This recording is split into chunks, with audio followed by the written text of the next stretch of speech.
the biggest risk with AI may be failing to work on it and make more progress with it, because it can impact billions of people. Welcome to Sundar Pichai. Some of you will remember the discussion we had last year. And in the meantime, you have moved even up, not only being the CEO of Google, but also being the CEO of Alphabet. So thank you for joining again this exchange of ideas, opinions. But my first question is, you have called yourself a technology optimist. And we hear a lot sometimes of concerns about technologies. What makes you actually an optimist? Well, first of all, Professor Schwab, thank you for having me here. It's a pleasure to be back. What makes me a technology optimist? I think it's more how I got introduced to technology.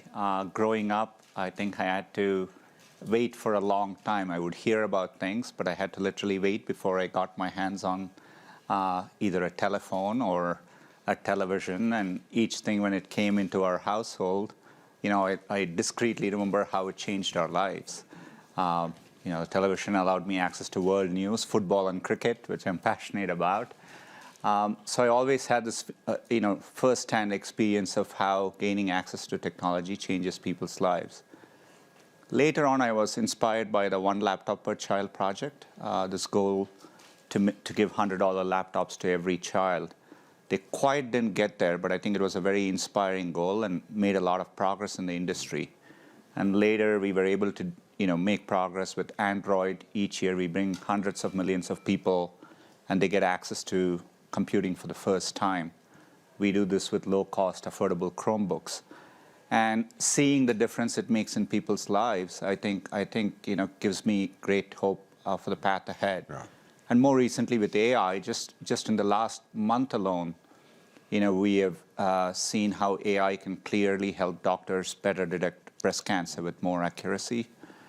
We just recently launched better rainfall prediction. Over time, AI can play a role in climate change. So when you see these examples firsthand, I'm clear-eyed about the risks with technology, but the biggest risk with AI may be failing to work on it and make more progress with it, because it can impact billions of people. Yeah. But Sundar, you were, if I look what has happened in technology over the last, I would even say 30 years, there was one big breakthrough. It was actually when AlphaGo was beating Lee Sedol. I think we haven't really understood yet the implications of this breakthrough. And now your company, Google, is again at the forefront of another revolution, which may have even more consequences, positive or negative one. It's actually what you just announced in quantum computing, the breakthrough. And I have to say, it's very difficult to understand. I just know it could have tremendous implications. Can you explain what we can expect from quantum computing? And you are now the leader. You have made the big breakthrough. No, it's an extraordinarily important milestone. Last year we achieved something what's known in the field as quantum supremacy. It is when you can take quantum computers and they can do something which classical computers cannot. I like the way you characterized it. It's as inspiring a milestone as the Deep Blue moment or AlphaGo playing with Lee Sedol. To me, nature at a fundamental level works in a quantum way. At a subatomic level, things can exist in many different states at the same time. Classical computers work in ones and zeros. So we know that's an imperfect way to simulate nature. Nature works differently. So what's exciting about quantum computing and why we are so excited about the possibilities is it'll allow us to understand the world in a deeper way. We can simulate nature better. So that means simulating molecular structures. So maybe we can discover better drugs. Understanding climate in a deeper way so that we can predict weather patterns and tackle climate change. We can design better batteries. Nitrogen fixation, which is the process by which we make the world's fertilizers, accounts for 2% of carbon emissions. And the process hasn't changed in a long time because it's very complicated. Quantum computers one day allows us the hope that we can make that process more efficient. So it's very profound. We've all been dealing in technology with the end of Moore's law. It's really revolutionized the past 40 years, but it's leveled off. So when I look at the future and say, how do we drive improvements, quantum would be one of the tools in our arsenal by which we can keep something like Moore's law continuing to evolve. So the potential is huge, and we'll have challenges. In a 5 to 10 year time frame, quantum computing will break encryption as we know it today. But we can work around it. We need to do quantum encryption. So there are challenges, as always, with any evolving technology. But I think the combination of AI and quantum will help us tackle some of the biggest problems we see. And you add also, to a certain extent, genetics. I mean, I think quantum computing and biology will one of the biggest potential. Will have a great potential, positive and negative one. The positive one, as you're saying rightly, is to simulate molecules, protein folding, et cetera. It's very, very complex today. We cannot do it with classical computers. So with quantum computers, we can. But we have to be clear-eyed about all these powerful technologies, and this is why I think we need to be deliberate and regulate technologies like AI, and as a society need to engage on it. But that leads me to the next question, actually, because in an editorial in Financial Times, which I read just before the annual meeting, you stated, and I quote, "Google's role starts with recognizing the need for a principled and regulated approach for applying artificial intelligence." What does it really mean? I've said this before. AI is one of the most profound things we are working on as humanity. It's more profound than fire or electricity or any of the other bigger things we have worked on. It has tremendous positive sides to it, but it has real negative consequences. When you think about technologies like facial recognition, it can be used to benefit. It can be used to find missing people, but it can be used for mass surveillance. And as democratic countries with a shared set of values, we need to build on those values and make sure when we approach AI, we are doing it in a way that serves society. And that means making sure AI doesn't have bias, that we build and test it for safety. We make sure that there is human agency, that it's ultimately accountable to people. About 18 months ago, we published a set of principles under which we would develop AI as Google. But it's been very encouraging to see the European Commission has identified AI and sustainability as their top priorities. And US put out a set of principles last week. And be it the OECD or G20, they're talking about this, which I think is very, very encouraging. And I think we need a common framework by which we approach AI. Are you satisfied with those frameworks you said, which have been developed until now? I mean, you referred to the OECD framework, G20 framework. It's an early start. But I'm very encouraged that they have a lot of commonality, and that's because they are rooted in common human values. So I think it's a great start, but we need to get more specific and evolve it significantly. I think the European Commission is working on a white paper around AI, and I think that's an important first step, and we all need to engage. As a company, we are committed to engaging in the process, but it's going to need everyone from around the world.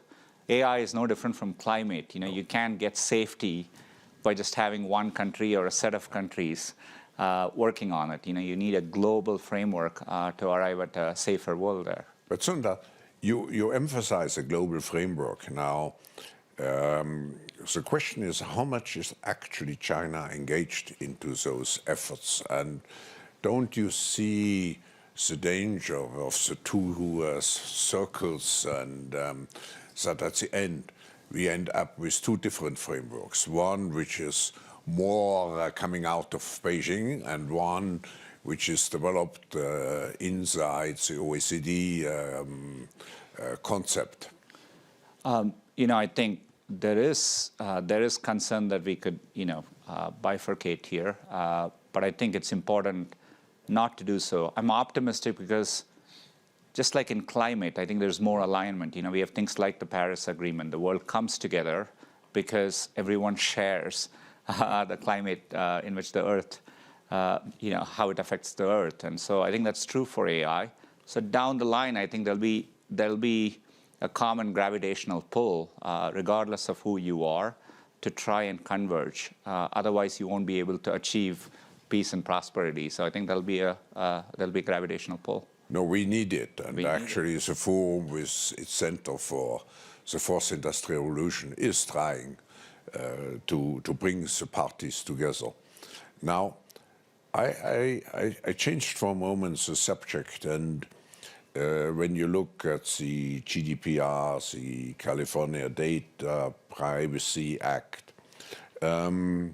regulators start to take meaningful action to protect consumer privacy and address, it's a second issue, the growing antitrust concerns. Google buying up all startups which are in the, let's say, AI area and so on. And some believe that actually companies like Google should pay, I think it was called, a digital dividend. Can you share with us what is actually the policy of Google? And I have here two. I come back: privacy and antitrust. It's a great question. First of all, maybe we'll talk about privacy. GDPR has been a great template. I think it gives a standardized privacy framework. And often when we are in other countries and when they are thinking about privacy regulation, we point to GDPR as a template. I'm glad Europe took the lead on it. And I think that gives a good framework for all of us to work on. For us, privacy is at the heart of what we do. Users come to Google at very important moments, ask us questions. We deal with people's sensitive information in Gmail, Google Photos, and so on. And so we have to earn that trust. And today we do it by giving them control and transparency and choice around it. And over time, I think AI actually allows us to do this better. We can do more for our users. Most of the data today we deal with is to help users with their information needs. And we can do that with less data over time. And it's counterintuitive. But last year, for example, if you use Google's keyboard, we actually now learn what to suggest, but we don't send the raw data back. We only compute our models, and the data stays on the phones. So over time, I think we can do more things on device. We can use AI to actually preserve privacy as we improve user experiences. And I do think it's important that products need to work for everyone. It's a foundational principle. So today, if you take a product like YouTube, we allow users to pay for it and get it in an ad-free basis, or you have an ad-supported product. It's what allows us to take information and provide many services to billions of people around the world. And privacy cannot be a luxury good. We need to make sure we develop services in a way that works for everyone, but puts them first and is privacy enhancing. And that's the journey we are all on. But ultimately, it's up to users to choose. On your second question, I think with our scale, rightfully comes scrutiny. You're right, we have bought startups, but as a company, we invest every single year in hundreds of startups through our venture arms. We support entrepreneurs and incubators around the world. Through our Grow with Google program, we are trying to digitally skill millions of people. In Europe alone, we have skilled over 5 million Europeans. So with scale comes the chance to work on things, take a long-term view on important technologies like AI and quantum computing. And so it gives us a chance to do that. But ultimately, we have to do it all in a way that works for society. that's the real test. And society has to judge whether what we are doing is beneficial. And we want to engage constructively in the process and earn our right to do that. But we aren't building up scale for scale's sake. We are trying to do important things for our users. I'm sure. Let's integrate the audience for a moment, and even if we don't have a microphone, just speak loud. I'm sure there might be a follow-up, if you don't mind. Please, yeah. Let's see anybody who, and we stick to the question of privacy or antitrust, please, at the moment. Do you want? Sure. Yeah. Hi, Sundar. My name is Samar Sekka. I'm from the Global Shapers community from India. First of all, I'm a huge admirer and a tech enthusiast myself. I wanted to ask you, India is in right now, it's a huge market for you. Your program on the next billion users is aimed at India. India is right now in the middle of a data protection bill, which has seen a lot of changes over the last year. It was first seen as very restrictive to global multinationals like Google and other big tech companies. Now that it is being debated, India, the government has eased some of those regulations. At either of these points, Google has not actively lobbied or fought this bill. They have said that we'll comply with what the government says. What is your view on it? Because you're one of the few CEOs, unlike I think many of your counterparts, who takes a balanced view, saying that there are risks, but there are also benefits. CEOs generally come out on either end of that spectrum.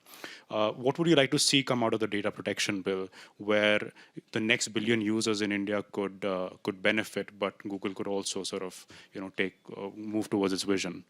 I would just enlarge your question and not relate it apply. to India, but to what. So the question would be, if you would design, from your point of view, an ideal data protection bill, how would it look like? It's a great question. We are in the World Economic Forum. We bring people together. That's what the internet is all about. The value of internet comes in connecting the world. And to do that, you need a free, open internet to work. At the same time, and I see it's not just in India, as Professor Schwab mentioned. It's a big topic in Europe and all other countries around the world. Politicians, rightfully, they are charged with protecting their citizens, and as part of that, data sovereignty is an important topic as well.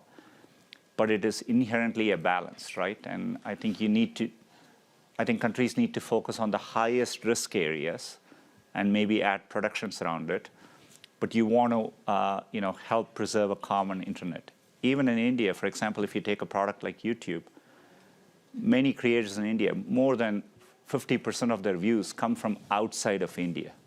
The internet is essentially an export product. You can build a service, regardless of where you build it, you can reach people around the world. That's what's great about the digital economy. It creates new opportunities. And so that's the balance countries have to strike. But I think, I think there are good regulations. GDPR is a good framework as we think about how you can protect privacy for your users, for your citizens. Doesn't always mean data has to be siloed in a particular way. And I think we need to evolve those frameworks carefully. Any other comments? Let me see. Maybe someone from behind. Let's go into back. Yeah. Hello, my name is Guan from Learnable AI, actually an AI startup from Harvard Innovation Lab. So we do a lot of explainable AI. And I'm a big fan of Google's technology, especially DeepMind. So I want to know, in terms of transparency and explainability for AI, what do Google think, and what's Google's plan? Thank you. Such a great question. One of our AI principles is that AI is ultimately accountable to humans, and to do that well, explainability is a big part of it. Now, you can imagine a self-driving car making a decision and us being able to explain. I think it's worth remembering humans can't always explain how we make our decisions. We think we can, and we say some things, but that's not how it really happens. So I think it's worth remembering that. But we are building, it's one of our most active areas of research. For example, to counter AI bias, last year we published research. So for example, if you have an image recognition algorithm and it predicts and says these are doctors, we can now say what are the variables you're using to predict that these images are doctors. It may say white coats, that makes sense. but sometimes the model can say male because it has seen only pictures of male doctors. And then you know it's not working well. That's an example of explainability which we do. And we are working hard to drive that. But it is an area of research. But I think it's an important principle to do that before we use AI in high-risk applications. And but it's exciting as well. AI actually gives us a chance to do some things where humans are actually biased, and we reinforce our bias to understand that, counter it, and do it in a better way as well. So we need to invest to get there. Yeah. Let me take one other. Hello, I'm Claudio Leverance, also from the Global Shapers community. And I wanted to know your thoughts about data privacy and health-related data. What do you think is the direction that Google will lead the health data in? The good thing about the healthcare sector, is that there are already strong regulations in place. As we think about regulating AI, I think it's important to leverage regulations where they exist. And healthcare has good privacy protecting regulations in place. As Google, we see a huge opportunity in healthcare. But when we work on healthcare, when we work with hospitals, the data belongs to hospitals, right? And that's how we approach it. Where we can, we encrypt the data, and the hospitals would have the key for it. But look at the potential here. When we look at an area like radiology, there are often times cancer gets missed, and the difference in outcomes is profound. When you take an area like lung cancer and you show the pathology results to experts, very often if you show it to 10 experts, 5 people agree one way, 5 people agree the other way. We know we can use AI to make it better. And so I think it's important we do that.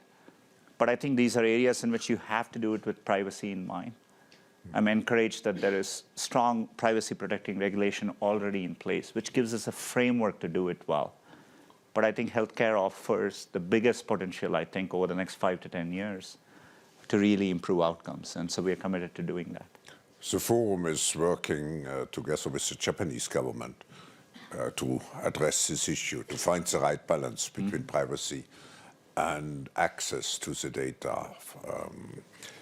Now, if I look at Apple and particularly also your transition from at Google and your transition from now from Google to Alphabet, you are involved in so many different areas. I mean, Waymo, Sidewalk, and so on and so on. How do you see the future of the company? Is it a giant which sucks up everything, or how do you see Google in 5 years from now?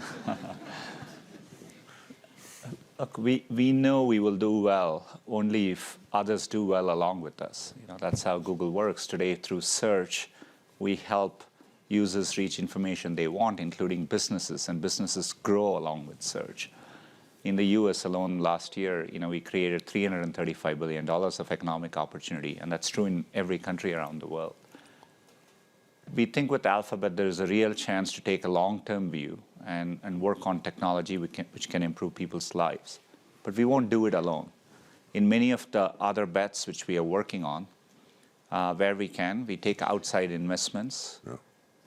These companies are independent, so you can imagine we'll do it in partnerships with the other companies. And Alphabet gives us the flexibility to have different structures for different areas in the way we need them to. If it's healthcare, we can deeply partner with other companies. Today we partner with the leading healthcare companies as we work on these efforts. So we understand for Alphabet to do well, we inherently need to do it in a way that works with other companies, creates an ecosystem around it. This is why last year, just through our venture arm, we invested in over 100 companies. We are just investors in these companies, and they're going to be independent companies. We want them to thrive and succeed. And so, that's the way we think about it. But I think it gives us a real chance to take a long-term view, be it self-driving cars or AI, and approach it with a long-term view in mind. So now, one last question. You are now at the top of one of the 3 or 4, whatever you say, not only most valuable companies, but most powerful companies. You said you are an optimist. When you wake up at night, and you cannot sleep anymore, what worries you at that time? You were pretty insightful. When you wake up at night, that is literally true. Yeah, I do wake up at night. What worries me at night, I think technology has a chance to transform, society for the good, but we need to learn to harness it to work for society's good. But I do worry that we turn our backs on technology, and I worry that, when people do that, they get left behind too. And so to me, how do you do it in an inclusive way? Just coming here, I was in Belgium and I went to Molenbeek. It's a startup incubator in Molenbeek. In that community, you see people who may not have gone to school, but when you give them access to digital skills, they're so hungry for it. Yeah. People want to learn technology and be a part of it. Yeah. That's the desire you see around the world when we travel, when I go to emerging markets. It's a big source of opportunity. And so I think it's our duty and responsibility to drive this growth in an inclusive way. And so that keeps me up at night. If you translate it in the political field, I think the transition we have had is, in the first industrial revolution, we created new ideologies like Marxism, socialism, and capitalism. Today, I think the dividing line in the society is between those who embrace technology and those who reject technology. So you have also an important role as a prophet or missionary to explain that all those new technologies at the end are beneficial for humankind. Very much so. Search at the heart works. It does not matter whether you're a student in Africa or you're a professor at Stanford. Search works the same way as long as you have access to a computer and connectivity. That's an equalizing force, and then that's how we need to approach technology over time. And I think that's the real opportunity we have. So you don't have to, if I take your role, you don't have to sell only a product or manage I don't know how many people now, but you have to be at the outfront to explain continuously that what you are doing is good. Now, how much time do you devote to the third portion of your responsibility? I think with scale comes that responsibility. I do see as a big role for us to engage externally, partner with other institutions, be it governments, regulators, nonprofits, educational institutions. The forum. The World Economic Forum, and engage. And I think it's a big part of what we do. No, thank you very much to have responded to those sometimes critical questions. And we hope that we can continue this discussion in the coming years. And we wish you all the best in the meantime. And we all will use Google substantially in the meantime. Thank you. Thank you very much. Thank you.